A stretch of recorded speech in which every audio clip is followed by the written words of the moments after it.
সবাইকে নমস্কার ও আদাব। আমি এসেছি আজকে একটা মাছ নিয়ে।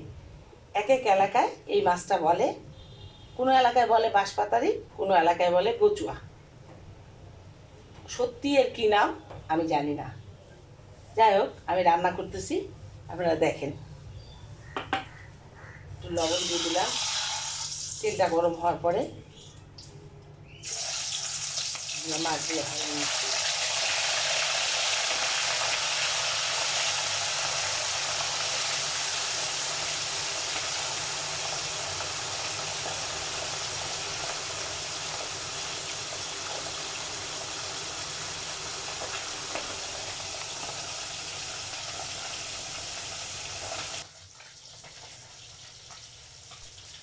প্রথমে দিলাম সাদা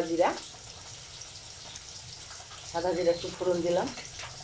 ফোড়ন দেওয়ার পরে আমি এই তরকারিগুলো ভাপিয়ে নিয়েছি, এটা আমি দিয়ে দিব। আমি অবশ্যই একটা কড়াইয়ে রান্না করি না, আমি দুইটা কড়াই ব্যবহার করি যেন রান্নাটা তাড়াতাড়ি হয়।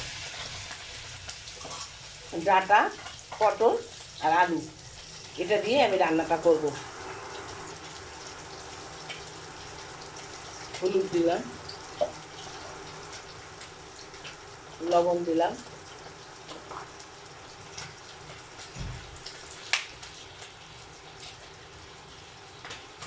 জিরার গুঁড়া দিলাম, দিয়ে এটা আমি কষায় নিচ্ছি। একটু কষায় নিতে হবে, ঠিকমতো না কষানো হলে রান্নাটা স্বাদ হয় না। এখন আমি মরিচের গুঁড়া দেব।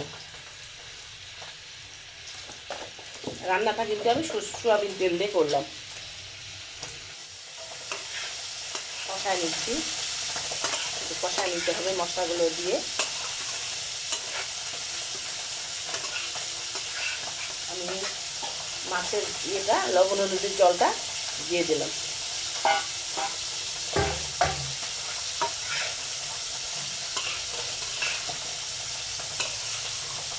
একটু কষা হবে, কষলেই কষার পরেই আমি একটু জল দেবো।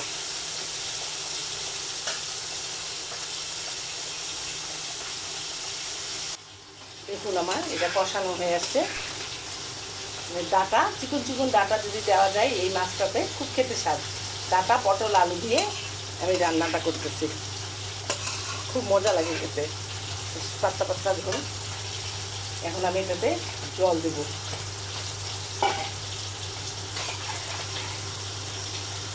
জল দেব, দিয়ে ঢাকা দেবো, ঝোলটা ফুটার অপেক্ষা করব। দেখুন আমার ঝোলটা ফুটতেছে, আমি এখন মাছগুলো সারি সারি দিয়ে দেব।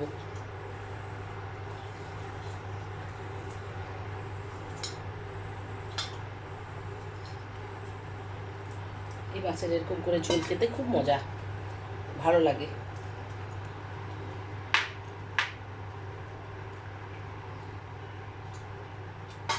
এখন আমি এরপরে একটু পেঁয়াজ ভেজে নিয়েছি, এরপরে পেঁয়াজ ভাজাটা দিয়ে দিব।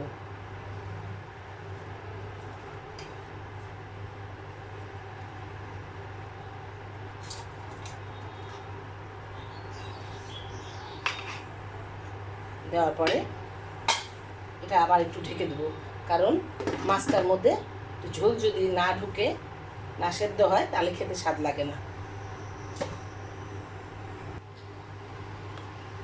দেখুন আমার মাছটা হয়ে আসছে।